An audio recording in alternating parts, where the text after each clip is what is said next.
Efforts to negotiate a ceasefire in Gaza are set to continue as talks resume in Doha, Qatar, with Israeli Prime Minister Benjamin Netanyahu expected to travel to Washington for discussions with U.S. officials.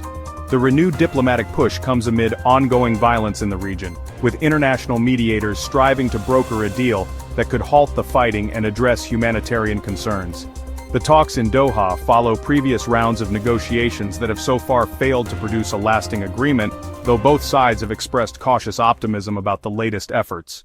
The conflict, which has raged for months, has resulted in significant casualties and widespread destruction in Gaza, drawing global condemnation and calls for an immediate ceasefire. Hamas, the Palestinian militant group controlling Gaza, has demanded a permanent end to hostilities, the withdrawal of Israeli forces, and the release of Palestinian prisoners in exchange for Israeli hostages. Israel, meanwhile, has insisted on dismantling Hamas's military capabilities before agreeing to a full ceasefire, while also seeking the return of all remaining captives. Qatar and Egypt have played key roles as mediators, facilitating communication between the warring parties. The upcoming talks in Doha are seen as critical, particularly as Netanyahu prepares to meet with U.S. leaders to discuss the war and broader regional security issues. The Biden administration has repeatedly urged Israel to avoid further escalation, especially in the southern Gaza city of Rafah, where over 1 million displaced Palestinians have sought refuge. Washington has also pressed for increased humanitarian aid to Gaza, where famine-like conditions have been reported.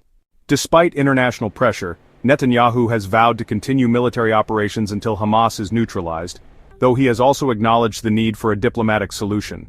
The resumption of talks in Doha suggests a possible window for progress, but deep divisions remain. Hamas has accused Israel of stalling negotiations, while Israeli officials have criticized Hamas for making unrealistic demands. The involvement of the U.S. and other regional players could prove pivotal in bridging these gaps. Netanyahu's upcoming visit to the U.S. is expected to focus on military aid, post-war governance plans for Gaza, and efforts to prevent a wider regional conflict. The White House has emphasized the need for a credible strategy to ensure lasting peace, but differences between the two allies have surfaced, particularly over the timeline and conditions for ending the war. Meanwhile, protests in Israel have intensified, with demonstrators calling for a hostage deal and early elections, adding domestic pressure on Netanyahu's government. As the talks in Doha proceed, the international community remains watchful, hoping for a breakthrough that could bring relief to Gaza's civilian population. The UN and aid agencies have warned of catastrophic humanitarian consequences if the fighting continues, with shortages of food, medicine, and clean water worsening by the day. Any potential truce would need to include mechanisms for delivering large-scale aid and rebuilding critical infrastructure. The situation remains volatile, with sporadic clashes and airstrikes reported even as diplomats work toward a deal. Both Israel and Hamas face internal and external pressures that could influence their negotiating positions.